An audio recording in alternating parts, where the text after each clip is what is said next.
अस्सलाम वालेकुम नाज़रीन, आज आप विज़िट करने जा रहे हैं CBR फेज़ 2 का MZS प्रॉपर्टी प्लस यूट्यूब के प्लेटफॉर्म पे और आपके होस्ट हैं ज़ुबैर बशीर।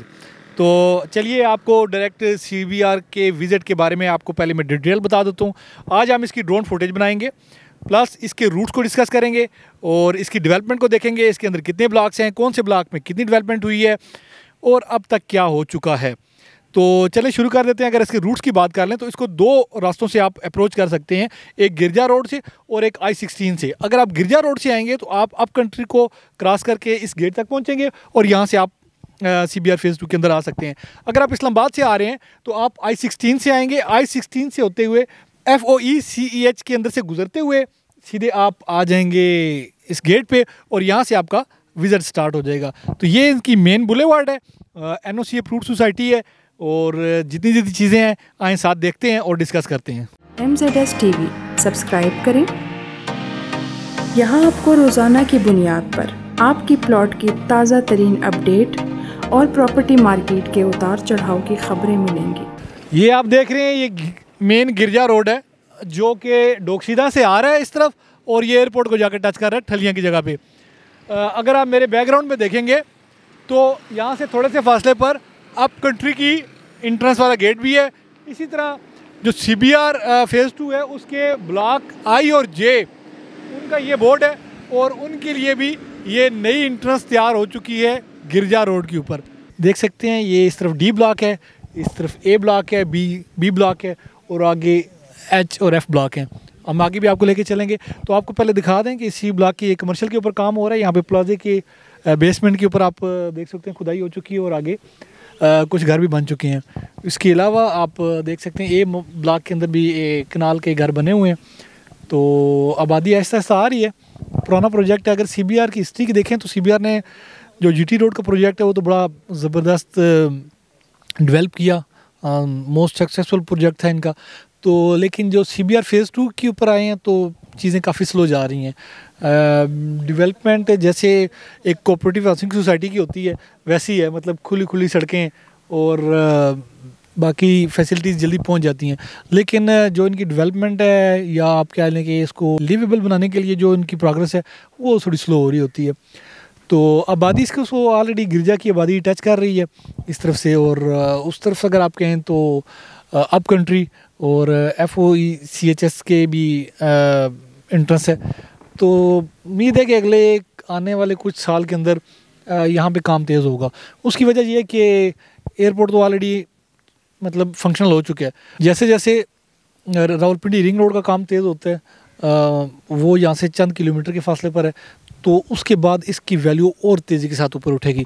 लेकिन जैसे रिंग रोड आपको पता है स्लो प्रोग्रेस के ऊपर काम हो रहा है, तो उस चीज़ का बाकी सोसाइटीज़ पे फ़र्क पड़ रहा है, वो फ़र्क CBR पे भी पड़ रहा है। जैसे रिंग रोड का काम तेज़ होगा इसी तरह CBR की वैल्यू भी तेज़ होगी, लोग इस तरफ मुतवज्जे होंगे और काम बढ़ेगा। सिर्फ इनको भी प्रॉब्लम एक्सेस, मतलब गिरजा रोड का जो एक्सेस है वो भी 10 फुट का एक्सेस है और बाकी इस्लामाबाद से अगर आप आ रहे हैं तो आप I-14, 15 या 16 इन सेक्टर्स के अंदर से गुजर के फिर यहाँ पे पहुँच रहे हैं। अप्रोचिंग जो रास्ते हैं वो थोड़े से इनके लिए कर सकते हैं प्रॉब्लम, लेकिन अगर आप इनकी ज़मीन देखें तो कोई इतनी हार्ड नहीं है, लेवल ज़मीन है काफ़ी हद तक। जितनी भी कोऑपरेटिव हाउसिंग सोसाइटी हैं उनकी कुछ खूबियाँ होती हैं, कुछ खामियाँ होती हैं। खामियाँ तो आपको ये नज़र आ रही हैं कि डेवलप स्लो है, डिलीवर स्लो हो रही है, लिवेबल भी स्लो है। लेकिन खूबियाँ इनकी क्या हैं? सबसे मेन जो है इन्होंने लोकेशन ऑक्यूपाई की हुई है। यहाँ से चंद किलोमीटर के फासले पर motorway, airport, Thalian interchange, ring road. इस साइड पे इस्लामाबाद I-16 सेक्टर CDA, हो सकता है फ्यूचर में ये भी CDA के अंदर शामिल हो जाएँ, इस्लामाबाद के एरिया में आ जाएँ।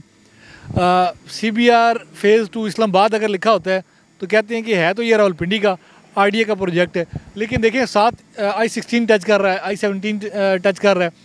तो जब CD अपने आप को दोबारा एक्सटेंड करेगा तो हो सकता है ये फ्यूचर के अंदर ये भी इस्लामाबाद के अंदर आ जाए, तो लोकेशन वाइज भी बेहतरीन होती है। दूसरी चीज़ इनकी होती है एरिया खुला होता है।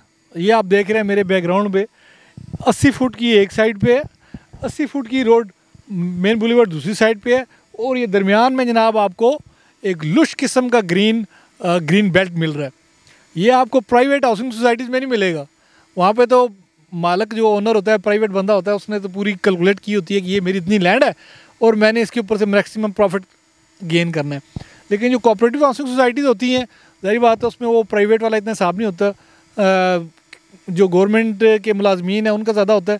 तो इसलिए उस एंड के ऊपर देखें, ये पॉजिटिव चीज़ है कि इतने खुले रोड, इतनी खुली गलियाँ और ये ग्रीन बेल्ट्स, ये आपको जो है ना कोऑपरेटिव हाउसिंग सोसाइटी के अंदर ही मिलेंगे।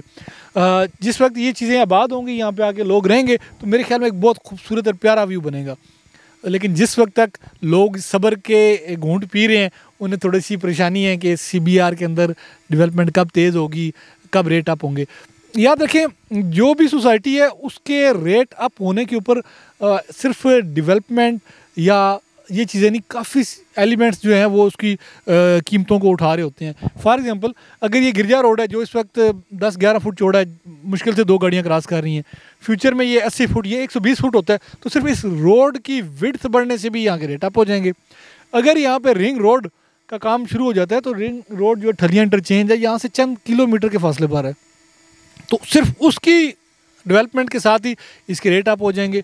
इसी तरह इस्लामाबाद का सेक्टर जब एक्सटेंड होता है और ये इस्लामाबाद के अंदर अगर आ जाती है सोसाइटी, तो फिर भी इसके रेट अप हो जाएंगे। तो ये इस तरह बहुत सारे एलिमेंट्स जो है ना किसी भी सोसाइटी की रेट्स को अप करने के लिए इंतज़ार कर रहे होते हैं। जिस तरह आप इंतज़ार कर रहे हैं कि इसके रेट कब होंगे, इसी तरह वो एलिमेंट भी हैं, वो भी इंतज़ार में है कि जब कंप्लीट होंगे तो आप लोग, जिन लोगों के यहाँ पे प्लाट्स हैं, जिनके घर हैं, वो भी फ़ायदे में आना शुरू हो जाएंगे। तो आज हमने कोशिश की आपको CBR का मुकम्मल विज़िट कराएं, ड्रोन के ज़रिए भी और ग्राउंड के ऊपर भी जितनी फुटेजेस हो सकती थी, जितनी इनकी डेवलपमेंट है, चाहे वो मस्जिद की है, चाहे वो उन्होंने कमर्शियल जो शुरू की है, या जहाँ तक हम कवर कर सकते थे, हमने पूरी कोशिश की कि उसको मैक्सिमम कवर करें और आप लोगों को मैक्सिमम इन्फॉर्मेशन दें। तो आज की ये वीडियो आपको कैसी लगी कमेंट्स में आप में बताएंगे, और CBR फेज़ 2 के बारे में आप मज़ीद क्या जानना चाहते हैं वो भी आप कमेंट्स में पूछ सकते हैं। मैं कोशिश करूंगा कि आपको कमेंट्स के साथ ही रिप्लाई भी दूं, या अगर मज़ीद वीडियो बनाने की ज़रूरत हो तो दोबारा आके यहाँ पे एक नई वीडियो बनाऊं। इन चीज़ों को हम फॉलो करते हैं आपके फ़ीडबैक से। आपका फ़ीडबैक जैसे जैसे हमें मिलता है हम अपने आप को इम्प्रूव कर रहे होते हैं। तो आपका फ़ीडबैक कभी भी हमारे लिए इग्नोरेबल नहीं रहा, हमेशा फ्रूटफुल रहता है। तो अब फीडबैक हमने देना है कमेंट्स के ज़रिए। और इसी के साथ ज़ुबैर बशीर को इजाज़त दें CBR फेज़ 2 के विज़िट के बाद। जिन लोगों को ये वीडियो अच्छी लगेगी, मुझे उम्मीद है वो थम अप करेंगे, हम लाइक देंगे। जिन लोगों ने अभी तक चैनल सब्सक्राइब नहीं किया वो हमारा चैनल सब्सक्राइब करेंगे। और अगर आप समझ रहे हैं कि MZS जो है वो एक अच्छी सर्विस प्रोवाइड कर रहा है और आपको इससे फ़ायदा हो रहा है, तो आप ख़ुद भी इसको सब्सक्राइब करें, उसके बाद अपने दोस्तों के साथ और ग्रुप्स के अंदर शेयर करें ताकि ज़्यादा से ज़्यादा ये चीज़ वो फैल सके। आप लोग अपना भी ख्याल रखिएगा, साथ दुआएं में हमें भी याद रखिएगा। ज़ुबैर बशीर को इजाज़त दें प्रॉपर्टी प्लस MZS यूट्यूब के प्लेटफॉर्म से। अगली वीडियो में फिर हाज़िर होऊंगा आपकी खिदमत में। उस वक्त तक के लिए अल्लाह हाफिज़।